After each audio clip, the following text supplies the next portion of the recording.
Okay, the next thing we need to talk about is documentation, APA format.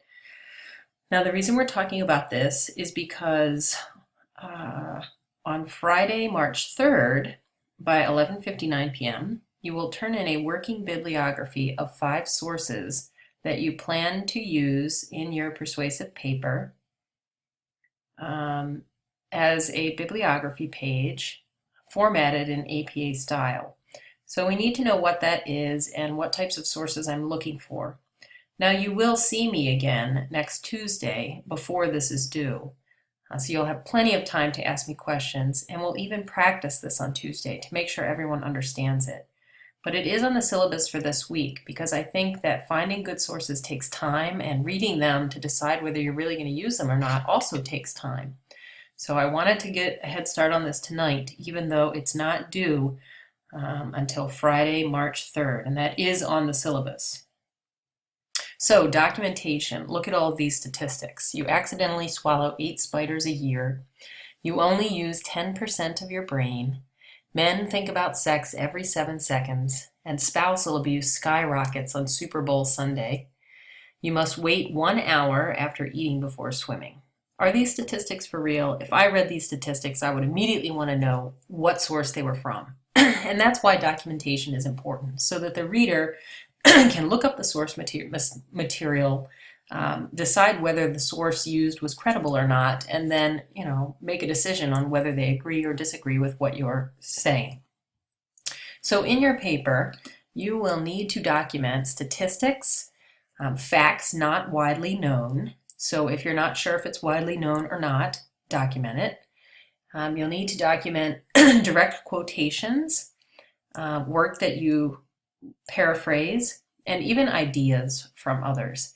Now, if it's an idea that, is your thesis statement, maybe you're going to argue for abortion or against abortion, you don't need to document that idea. That's an idea that's out there. So this would be a new idea, some kind of theory about something that, isn't your original idea. Well, there are all kinds of documentation styles. And guess what? The styles relate to the different program areas or fields of study or disciplines. So each subject area has its preferred style. You probably in high school were taught MLA style because that's what's used in the humanities and English and foreign languages. And it's usually English teachers that are teaching documentation style. So they generally teach the one that they use. In secondary education, in colleges like Mid-State Technical College, though, we use APA style, so it's a slightly more academic style that's used for publication. It's commonly used in psychology, education, and the social sciences. There are other styles, though. I've also had to write using the Chicago Manual of Style, which actually has 2 subsets of documentation styles. A secretary at the University of Chicago with the last name Turabian got tired of trying to teach students the Chicago Manual of Style because it's a really big book. So she created a small, slim volume called the Turabian Chicago Manual of Style. And then one that I have no experience with is AMA style that's used in medicine, health, and biological sciences. So I'm just trying to give you the larger picture here that each subject area does have its own style of documentation. So let's take a look at a couple of these. Stare at these pictures for a few minutes. There are 12, and you can pause the video. There are 12 differences between the pictures, very minute differences. So go ahead and pause the video and see if you can find them all. They're written upside down beneath, so you can check when you're finished. So now, to make an analogy, here are bibliographic information for the book The Hunger Games using 3 of the different citation styles, MLA, APA, and Chicago. They have very minute differences, just like the picture. So pause the slide, pause the video for a minute, and see if you can find the differences between the styles.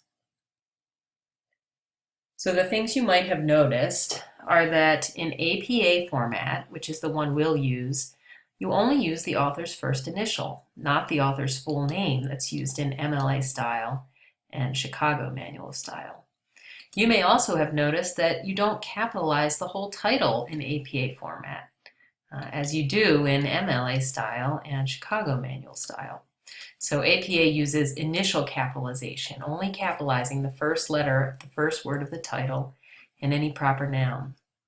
Other things you may have noticed are the position of the year. Dates are very important to APA format because APA is used in the sciences, so the more recent the research, the better. So the date comes first, right after the author's name. Dates aren't as important in MLA style when you're writing in the humanities about English or foreign languages, so they come toward the end. And then a final difference that you might have noticed are that MLA indicates whether the source was print or on the web. So again, like the picture, there are some minute differences between the styles, but if you really research them, each discipline has a reason for wanting these differences. And the one I always use as an example is the importance of that date to APA, so it's pushed to the front.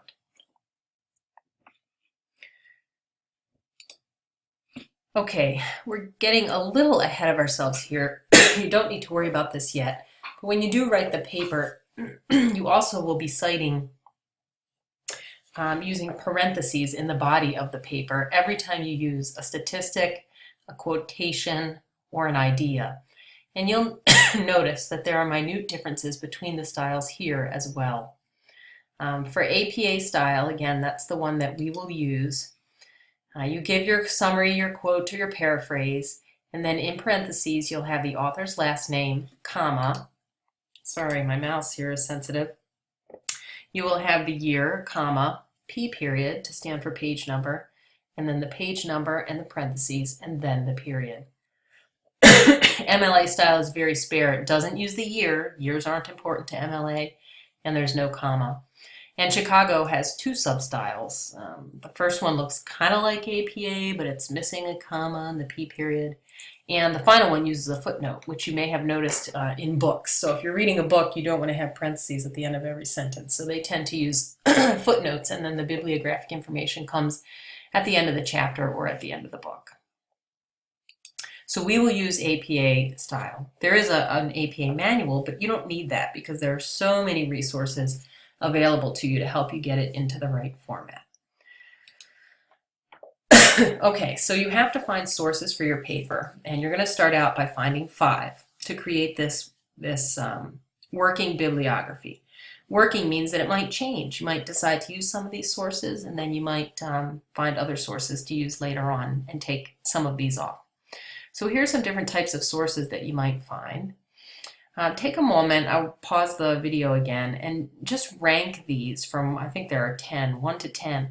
What do you think is the most credible source? What do you think is the least credible? Put them on a spectrum, with 1 being the most credible and 10 being the least credible. And things you should consider are accuracy, like how accurate can I expect this source to be, how unbiased, and also depth, how detailed of information is it going to give me. So here's the ranking. The absolute best gold standard sources, as you know from our reading earlier in the semester, are scholarly books and articles.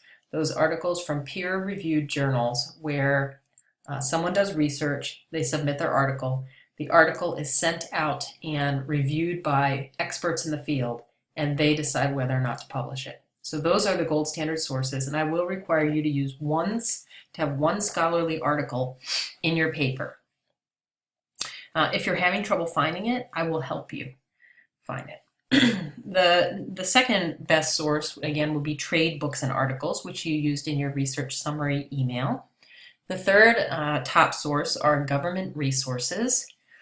After that, there would be internet resources that are posted by colleges and universities and research institutes, national research institutes, and service organizations whose mission is to help people or do good. In the middle are reference works and textbooks. Those are accurate sources, but they're not very in-depth. After that would be news quality sources in print or online. And then I kind of disagree with the source that I got this from. They list popular magazines next. I would actually list business and nonprofit publications above that, but it probably depends on what it is you're researching. Nonprofits, I would watch out for, because those are usually organizations, and so they have a mission statement that's based on their beliefs, so they're probably only going to cite, I mean, think of the Humane Society, or think of like abortion organizations or Planned Parenthood. They're going to include statistics and research mostly that just supports their mission.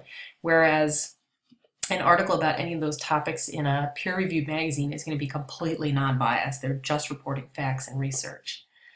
After that would be blogs, talk radio, discussion postings, and then just, unregulated web material and tabloids. You might use these sources depending on your topic. You just need to say, in your paper, an anonymous poster on a blog stated, and everybody knows that that could have been completely made up and not necessarily a real person's belief. So as you're finding sources for this working bibliography, you want to get sources toward the upper half. And the only requirement is that one has to be a scholarly article from EBSCO. So the first thing you're probably going to do is search the web. I normally skip the .coms and choose the .orgs, the .govs, and especially the .edus. You can also get good magazine articles on the web. So when I searched my topic of allergies, I noticed articles from the New York Times and the New Yorker, and then Huffington Post, which is a little bit sensational and liberal. But New York Times is a good article. So, you can get those through EBSCO, but you also can get them free on the web.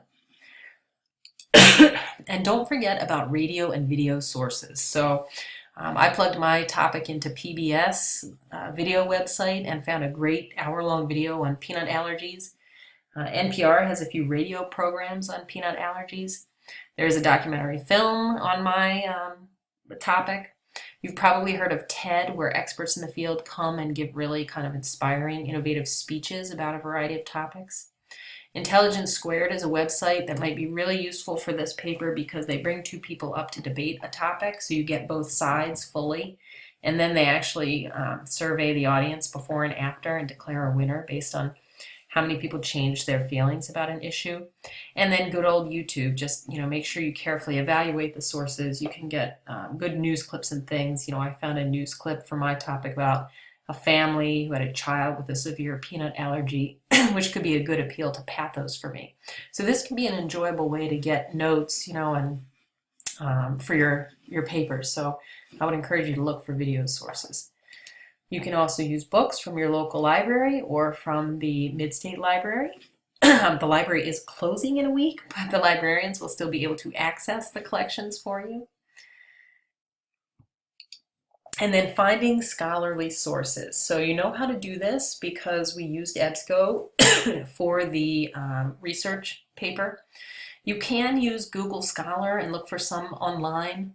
But usually all you can get is the abstract. You can't get the full article on the web. There are some scholarly sources available on the web, but mostly you have to pay for subscription, so you've got to go through EBSCO.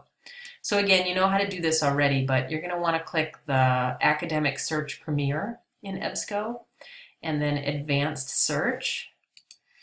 And then you'll want to choose the Scholarly Peer-Reviewed button. And they always have this button that's going to weed everything out. And also select full text to make sure they actually have the full text of the article.